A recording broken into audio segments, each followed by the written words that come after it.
चलो भाई जल्दी करो, सूरज की बारात निकालने का वक्त हो गया है। रात का दूसरा पहर खत्म और तीसरा पहर शुरू होने वाला है, जो कि शैतानी शक्तियों का समय होता है। उससे पहले हमें उसे घोड़ी पर बैठाकर हवेली ले जाना होगा। सूरज की बारात में इकट्ठे लोग एक दूसरे से बात ही कर रहे थे कि तभी एक और आदमी बीच में बोल पड़ा। पता नहीं आखिर कब तक ये शादी ब्याह और जबरदस्ती की सुहागरात होती रहेगी। कुछ दिन और फिर एक भी मर्द नहीं बचेगा उसकी खुराक से। पता नहीं कब तक सब उस चुड़ैल का शिकार बनते रहेंगे। ये सुनते ही सब लोगों के बीच एक अजीब सी खामोशी छा गई। इस आधी रात के वक्त निशिपुर गांव में अफरा तफरी मची हुई थी। हर कोई बस सूरज को दूल्हा बनाकर विदा कर देना चाहता था।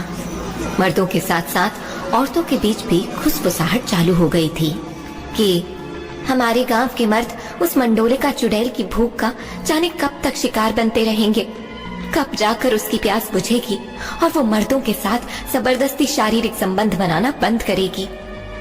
उधर घोड़े पर बैठा दूल्हा बना सूरज पसीने से लथपथ था। वो चीखते हुए बोल रहा था, छोड़ दो ना मुझे तुम लोग, आखिर कब तक ऐसे सबको भेज भेज कर उसकी भूख मिटाते रहोगे। हाथ जोड़ता हूँ मैं तुम्हारे आगे, भगवान के लिए मुझे छोड़ दो, मैं इतनी जल्दी नहीं मरना चाहता। ये बोलते बोलते सूरज का गला भर आया था, लेकिन गांव वाले उसे घोड़ी पर से उतरने नहीं दे रहे थे। एक तरफ से रमेश ने उसके पैर पकड़े तो दूसरी ओर से विकास ने। कोई भी उसकी बात सुन नहीं रहा था। रात के 2 बजे अंधेरे में पूर्णिमा की चांद की रोशनी में सभी लोग सूरज को घोड़ी पर बैठाए हुए थोड़ी ही देर में उस खंडहर वाली हवेली के पास पहुंचते हैं। भीड़ से एक आदमी ने कहा, सुनो, तुम लोग जाकर उस दरवाजे को धक्का देकर खोलो, और हाँ, सूरज के अंदर जाते ही एकदम बंद कर देना। और मुकेश, हरीश, तुम लोग जरा सूरज को घोड़ी से नीचे उतारो, तुम्हें जबरदस्ती उतारना पड़ेगा, ऐसे नहीं उतरेगा वो। और सबने इसे मानते हुए सूरज, जो कि अंदर नहीं जाना चाहता था, उसे खींचते हुए घोड़ी से नीचे उतार दिया। सामने उस खंडहर नुमा हवेली का एक बड़ा सा लोहे का गेट था, जिसे देखकर लग रहा था कि कोई भी उसके भीतर कभी गया न हो। पूरी हवेली और उसके दीवार झाड़ियों और लत्तियों से ढकी हुई थी और हर तरफ जाले लगे हुए थे। अगले ही पल सब लोगों ने सूरज को उस दरवाजे के अंदर धकेल दिया। सूरज हड़बड़ाते हुए कुछ कहता, कुछ करता, उससे पहले दरवाजा एक तेज आवाज के साथ बंद हो चुका था। गांव वाले उस दरवाजे को खींचकर बंद करके वहां से भाग चुके थे। सूरज कुछ भी सोचने समझने की हालत में नहीं था। वो अंदर ही अंदर कांपे जा रहा था। उसका गला सूख रहा था। कभी वो अपने माथे से पसीना पोंछता तो कभी होठों पर जीभ फिराते हुए अपने मन के खौफ को धीमा करते हुए धीरे धीरे कदमों के साथ आगे बढ़ ही रहा था कि उसे धीरे से किसी की आवाज आई, सूरज, ओ सूरज, कितनी देर लगा दी तुमने? उसकी आवाज में एक अजीब सी कशिश थी। सूरज तेजी से उसकी ओर पलटा और अगले ही पल उसके सामने जो कुछ था वो सूरज की सोच से परे था। और अगले ही पल सूरज गिड़गिड़ाते हुए बोला, मुझ पर रहम करो, मुझे जाने दो, मैं मरना नहीं चाहता। ये बोलते हुए सूरज न जाने कितनी बार मंडोलिका के सामने हाथ जोड़कर मिन्नतें कर चुका था, पर मंडोलिका की अजीब मुस्कान से साफ था कि आज वो सूरज को किसी कीमत पर छोड़ने नहीं वाली। और अगले ही पल सूरज ने महसूस किया कि पूरे कमरे में एक तेज खुशबू फैल गई है।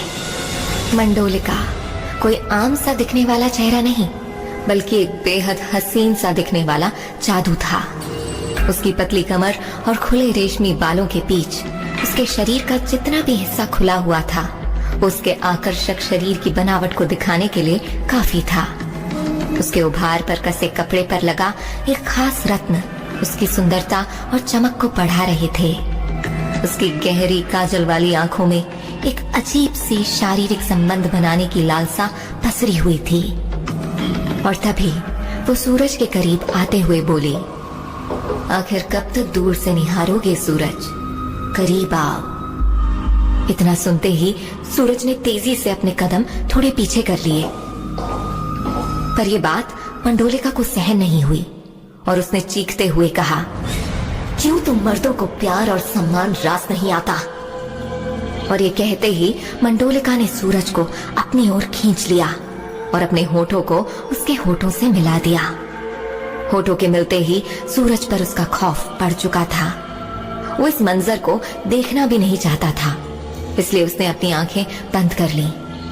पर मंडोलिका बिना इस बात पर गौर किए कि सूरज बेमन से इस लम्हे में उसके साथ था, वो खुद ही हर पल को अंजाम दिए जा रही थी। और दूसरी ओर सूरज के लिए हर बढ़ता हुआ लम्हा खौफ पैदा कर रहा था। मंडोलिका के सीने से लिपटते ही सूरज का पूरा बदन सिहर गया। इसे देखते ही मंडोलिका जोर जोर से हंसने लगी और अगले ही पल उसने अपने बदन पर पहने सारे कपड़ों को उतार सूरज को अपनी बाहों में भर लिया। सूरज कुछ भी समझने की हालत में नहीं था, लेकिन जिस तरीके से मंडोलिका उसके बदन के साथ खेल रही थी, सूरज का मन न चाहते हुए भी खुद पर काबू नहीं कर पा रहा था। पूर्णिमा की रात थी और चमकते चांद की रोशनी में मंडोलिका का हुस्न हर ओर जादू बिखेर रहा था। उसका अंग अंग दमक रहा था और उसके इसी हुस्न के आगे सूरज अब हार रहा था और धीरे धीरे खुद को मंडोलिका के आगे सौंपने को मजबूर हो चुका था। वो न चाहते हुए भी मंडोलिका में डूब रहा था। मंडोलिका सूरज के पूरे बदन को चूमे जा रही थी और सूरज भी उसके होठों के जादू में खोने लगा था। पर रात के इस तीसरे पहर बीतते बीतते मंडोलिका और सूरज जैसे ही एक दूसरे में खोए, मंडोलिका अचानक ही जोर जोर से चीखने लगी और मंडोलिका के पूरे शरीर में तेज जलन होने लगी।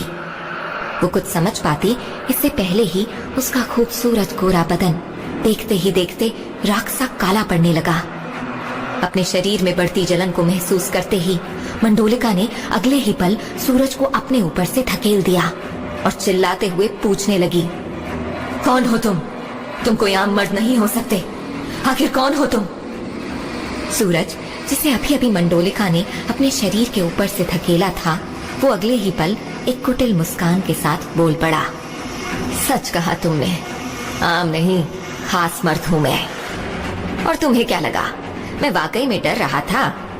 नहीं, बल्कि मैं तो गांव वालों के सामने भी डरने का नाटक कर रहा था। तुम्हें तो शारीरिक संबंध बनाना है ना, तो आओ आओ मेरे पास। ये कहते ही सूरज ने मंडोलिका को अपनी बाहों में जकड़ लिया और दूसरी ओर मंडोलिका देखते ही देखते एक डरावनी चुड़ैल में बदलने लगती है। सोने सा दमकता हुआ उसका रूप और सुंदर चेहरा राख की तरह बदरंग होने लगा था और इस बीच मंडोलिका बार बार चिल्लाई जा रही थी, मुझे छोड़ दो मुझे। और धीरे धीरे उसकी चीखें अब शांत होने लगी थीं। गांव में जहां एक ओर मंडोलिका पर कहर की रात बीत रही थी, वहीं दूसरी ओर कुछ और लोग भी थे जो कुछ अलग करने के इरादे से गांव में घुसे थे। भाई सुन, ये काम आज रात ही करके निकलते हैं, ज्यादा दिन लगाना ठीक नहीं रहेगा। गांव में घुसते ही देखा ना कैसी बारात निकल रही थी। सचिन ने अपनी भौहों को थोड़ा सिकोड़ते हुए कहा, हाँ कह तो तू ठीक रहा है, पर जरा गांव की एंट्री एग्जिट तो देख ले, सीधे सीधे मंदिर में ही थोड़ी ना घुस जाएंगे। और रही बारात की बात, तो क्या करना है उस अजीब सी बारात से? रोहित ने सचिन को जवाब देते हुए कहा। रोहित और सचिन दोनों बात करते हुए गांव के बीचों बीच से गुजर ही रहे थे कि किसी ने उन्हें आवाज दी, अरे भाई सुनो, कौन हो तुम लोग?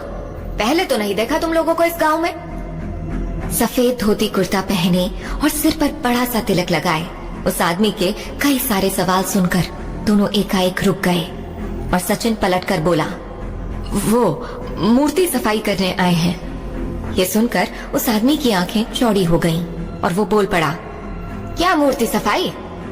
इस पर रोहित ने तुरंत दोनों को बीच में ही रोकते हुए कहा, अरे हम वो पुरातत्व विभाग से आए हैं और प्राचीन महत्व की मूर्तियों के रखरखाव और उन पर रिसर्च की जिम्मेदारी हमारे डिपार्टमेंट की है और हम वही करने आए हैं। ये सचिन मेरे साथ ही काम करता है, थोड़ा मस्खरा है, बिना सोचे समझे कुछ भी बोल जाता है। ये सुनकर उस आदमी ने मुस्कुराते हुए जवाब दिया, ओह अच्छा, शहर से आए हैं आप लोग, बहुत अच्छी बात है। मैं इसी गांव में रहता हूँ और मंदिर का पुरोहित भी हूँ। अच्छा लगा आप लोगों से मिलकर।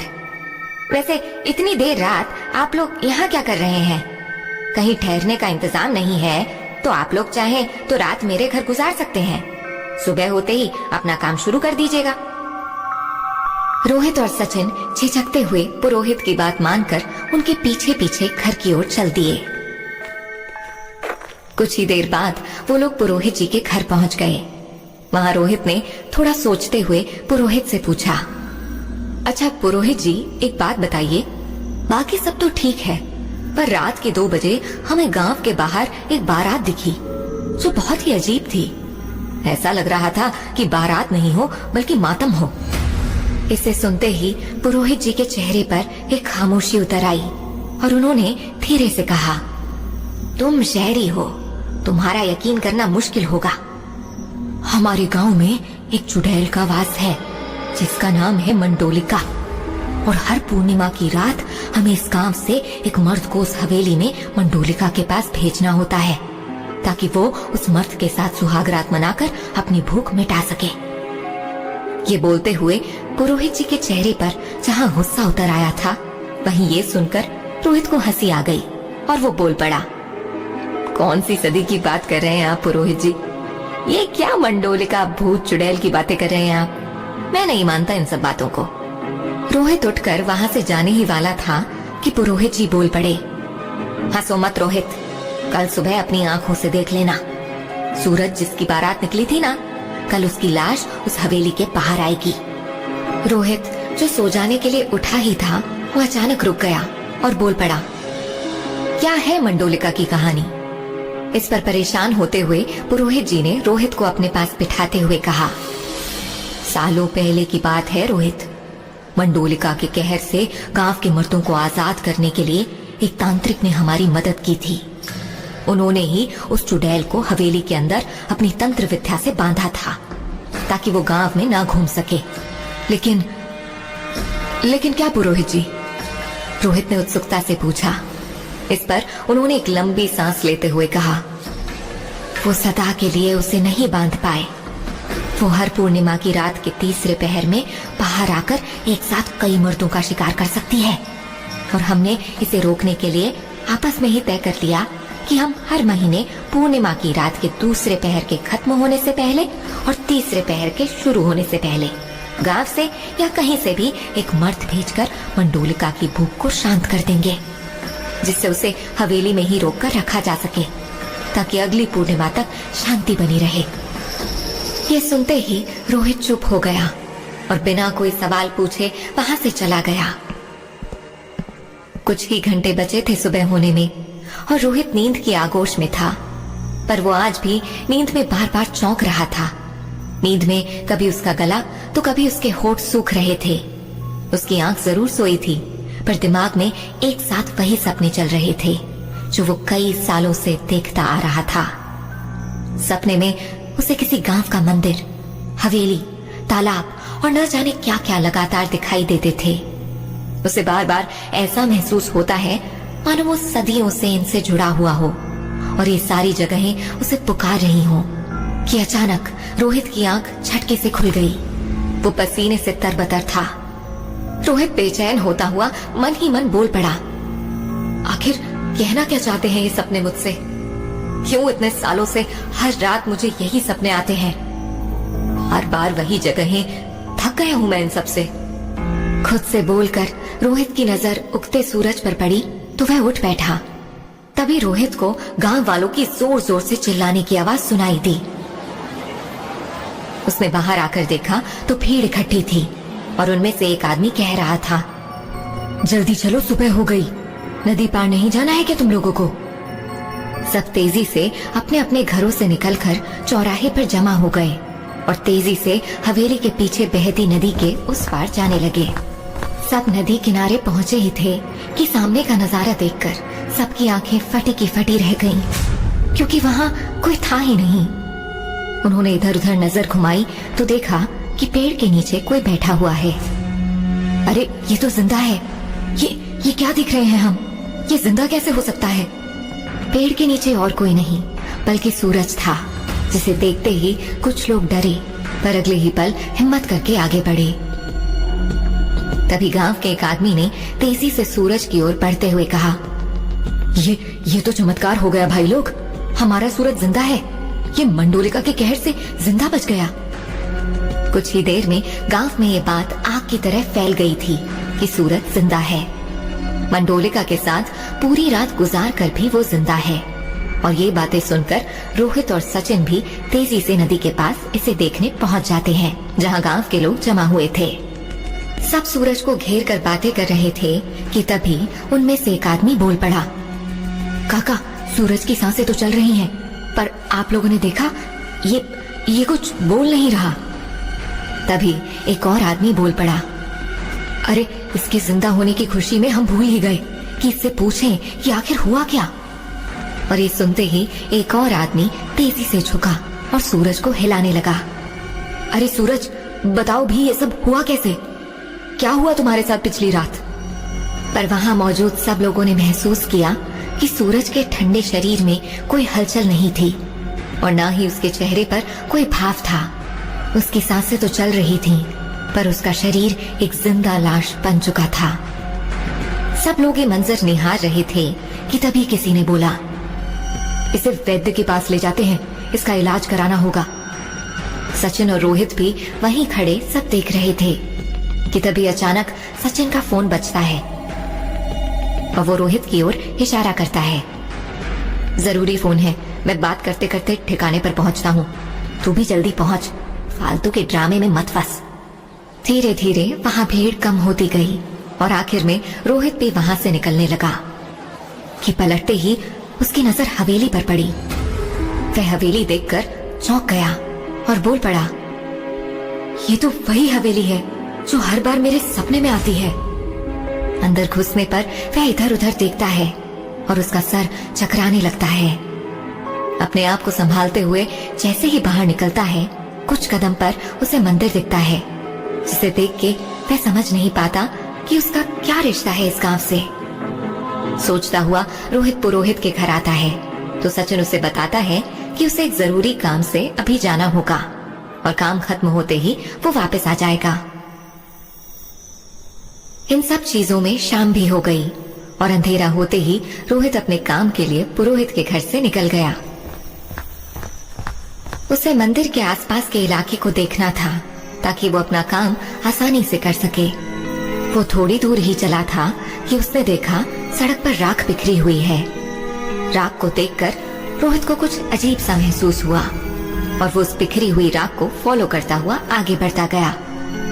तभी उसे किसी की आवाज आई। रोहित ने पीछे पलटकर देखा, सामने एक सांवली सलोनी सुंदर सी लड़की खड़ी थी। वो लड़की बोली, क्या हुआ रोहित, कहाँ जा रहे हो? ये सुनकर रोहित एकदम ठहर गया। रोहित ने आश्चर्यचकित होते हुए पूछा, तुमने अभी मुझे मेरे नाम से पुकारा, कैसे जानती हो तुम मुझे, और तुम कौन हो?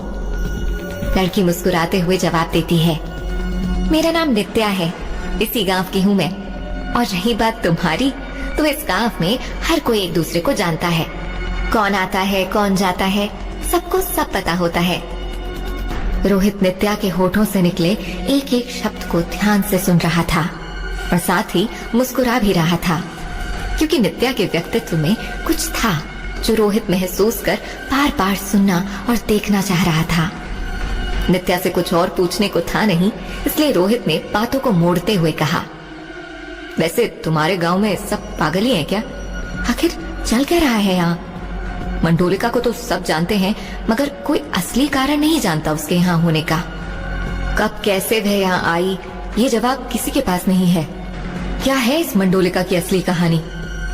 ये सुनते ही नित्या उसके थोड़ा करीब आ जाती है और बोल पड़ती है, मुझे पता है मंडोलिका की सच्चाई, सुनना चाहोगे? और ये बोलकर वो आगे बढ़ जाती है। रोहित, जिसे अब सच में जानना था कि आखिर क्या है मंडोलिका की कहानी, रोहित धीरे धीरे नित्या के पीछे चलने लगता है कि तभी रोहित की नजर शमशान घाट पर पड़ती है। वहां किसी की चिता धू धू कर चल रही थी। रोहित जैसे ही थोड़ा आगे बढ़ता है, उसे उस चिता पर किसी की आकृति नजर आती है। उसे देखते ही रोहित की आंखें फटी की फटी रह जाती हैं। क्योंकि चिता पर बैठी हुई वो लड़की जैसी प्रतीत हुई। हैरानी की बात ये थी कि वो लड़की भयंकर आग के बीच भी ना चीख रही थी ना चिल्ला रही थी। ये देख रोहित घबराया हुआ जलती चिता पर बैठी लड़की को बचाने जैसे ही दौड़ता है, अचानक वो लड़की और जलती हुई चिता दोनों गायब हो चुके होते हैं। हैरान रोहित जैसे ही पलट के नित्या को देखता है, नित्या भी वहाँ से गायब हो चुकी होती है। आखिर क्या था जलती चिता और उस पर बैठी लड़की का राज, और कहाँ गायब हो गई नित्या? क्या है मंडोलिका की कहानी? जानने के लिए सुनिए कहानी का अगला भाग।